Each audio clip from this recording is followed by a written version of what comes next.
Mga quiz, may reklamo ngayon si RSJ sa mga locals ng TNT dahil wala naman daw masyadong ambag. Second update, lumalaban na ngayon ang Blackwater. Nagsimula ito nung si Coach Jeff Carriazo ng kanilang coach at mukhang mas nag-iinit pang Blackwater dahil sa kanilang bagong system. Kahit talo ang Blackwater pero pinakaban naman nila ang Ginebra kasi halos 1-point ball game lang ang possession. Kung hindi lang nagka-short rotation ang bossing, siguradong panalo sila. Sa isang banda, kahit panalo naman ang Ginebra, dismayado naman si Coach Tim.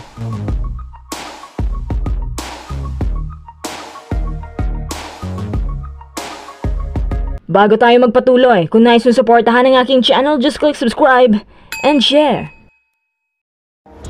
Aminado si Coach Tim na kung hindi lang umuga ang Blackwater sa dulo, siguradong delikado pang Ginebra. Pero dahil mas napadalas ang turnover ng bossing kaya wala pa rin. Parang iba ngayon ng mga independent teams kasi yung rain or shine halos tatalunin lang din ng Ginebra. Teka, ang mga independent teams ba talaga ay lumakas? O sadyang humihina lang ngayon ang Ginebra? Sa unang quarter, todo habol ang Ginebra sa Blackwater. Halos 15 points na kalamangan nila. Pero napansin ko na pagpasok ng ikatlong quarter, doon na unti-unting kinakain sa mga turnovers ang bossing. Para bang madali sila ma-pressure kahit hindi naman pinipressure ang depensa nila. Nakita din ni Coach Jeff na yung momentum nasa kabila kaya alam niyang babawian talaga sila.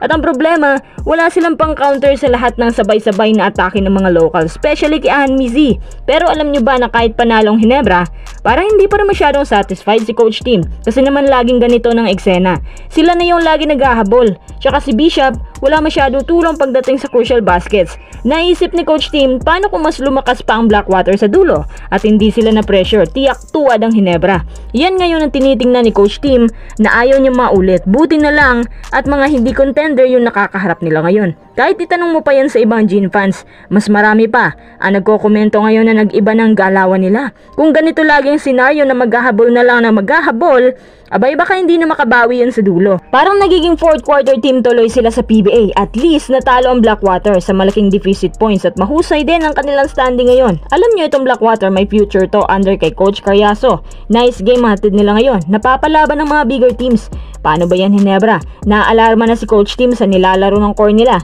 Sana mabigyan naman nila si Coach Tim ng isang game na magiging satisfied siya.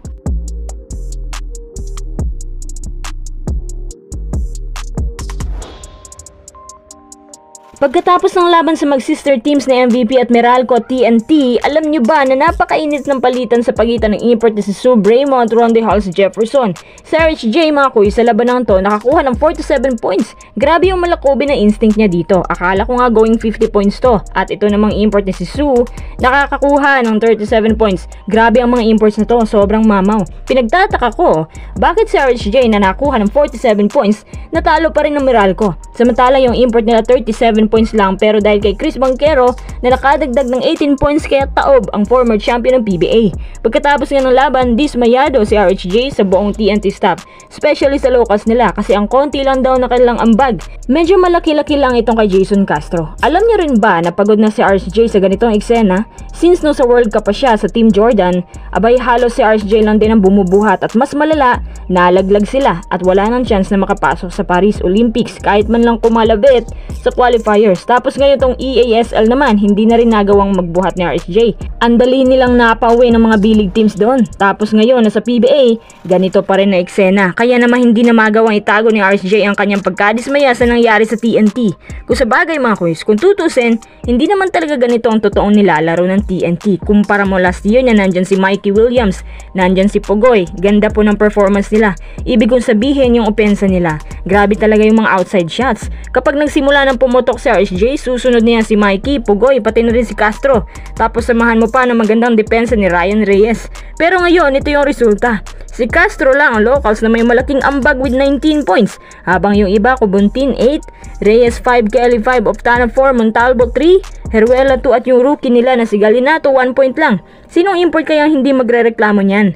Sa kabila naman, mas okay pa kasi yung mga numbers nila double digits. Pagod na po si RSJ at nagsasawa na sa mga ganitong pagkatalo. Sa palagay ko nga kung complete roster lang TNT, hindi ganito yung record nila. Minalas after ng championship sayang. Yung mga reklamo ni RSJ tungkol sa locals napaka-understandable talaga. Nakakapagod kaya magbuhat kung alam mo na yung locals wala masyadong ambag.